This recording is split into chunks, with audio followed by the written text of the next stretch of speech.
Pinangalanan ng mag-asawang contractor na sina Curly at Sara Diskaya ang mga kongresista at DPWH officials na nakatanggap umano ng kickback mula sa kanila.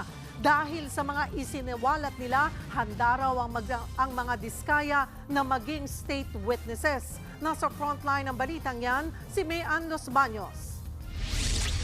Laglaga na! Sa pagpapatuloy ng Senate Blue Ribbon Committee hearing, may pasabog ang mag-asawang kontratista na sina Curly at Sara Diskaya. Ibinulgar nila ang mga pangalan, posisyon at presyong kailangang ibayad daw kung gustong makakontrata sa DPWH. Tinatayang 10% hanggang 25% na SOP umano ang hinihingi sa kanila ng ilang mambabatas at opisyal ng DPWH kapalit ng maayos sa pag-release ng kanilang mga proyekto. Binanggit sa pagdinig ang mga kongresistang sina Pasig City Representative Roman Romulo, 4 na kongresista ng Quezon City na sina Arjo Atayde, Patrick Michael Vargas, Marivic Copilar at Marvin Rillo. Nagbigay din daw ng kickback ang mga Diskaya kina Representative Jojo Ang, Representative Nicanor Briones, Representative Marcy Chodoro at iba pa. Kasama rin ang ilang dating kongresista at mga opisyal tulad ni Terence Calatrava. Gayun din si Engineer Henry Alcantara na nauna nang napatunayang guilty sa Ghost Project sa Bulacan, pati na rin ng iba pang district engineers. Dagdag pa ni Curly Diskaya,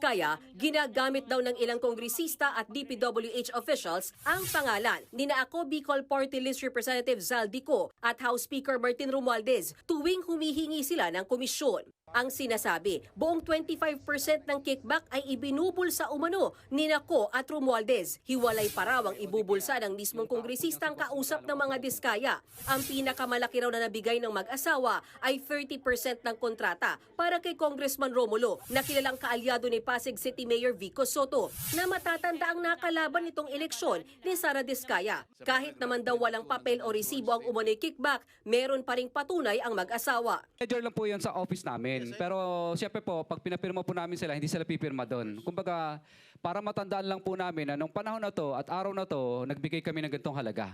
Kasunod ng mga isiniwalat nila sa Senado, handa raw ang mag-asawang Diskaya na maging state witness. Handa po kaming tumistigo ng walang pilit at kusang loob bilang state witness at sabihin ang lahat ng nangyayaring katiwalaan. Huwag silang mabahala at nakahanda naman ang ating kagawaran. Kailangan po mapatibayan natin na ang mga nag-a-apply ay hindi most guilty.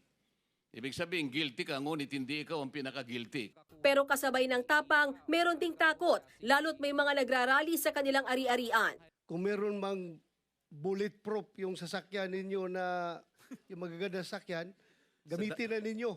Aambusin kayo, tapos ituro doon sa mga congressman, gulo na ang Pilipinas.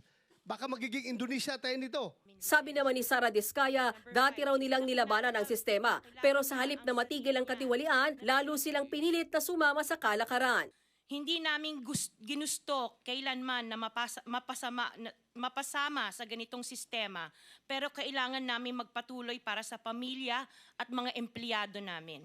Dahil naiipit na ang aming negosyo, lumulubog na kami sa lumalaking utang ng kumpanya at peligro sa buhay ng aming pamilya. Napilitan kaming makisama sa kalakaran kahit labag sa aming kalooban. Ang ilan sa mga opisyal ng DPWH, gaya ni Regional Director Virgilio Eduarte at Engineer Henry Alcantara, itinanggi ang mga paratang. I respectfully deny po na may tinanggap po ako galing sa kanya. I did not receive those percentage.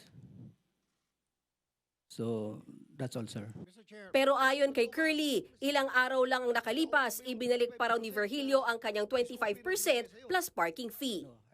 Sa kabila ng sinasabi ng mag-asawang Diskaya na may sistema ng pangingikbak para makakuha ng kontrata sa DPWH, ayon naman sa ilang kontratista na humarap din sa pagdinig ng Senado, wala naman daw silang binibigyan ng komisyon sa kahit sinong kongresista o DPWH officials. Nagbabalita mula sa Frontline, Mayan Los Baños, News 5. Mga kapatid, Cheryl Cosing po. Maging maalam at may pakialam sa mga napapanahong issue at headlines. Mag-follow at mag-subscribe na sa social media pages ng News 5.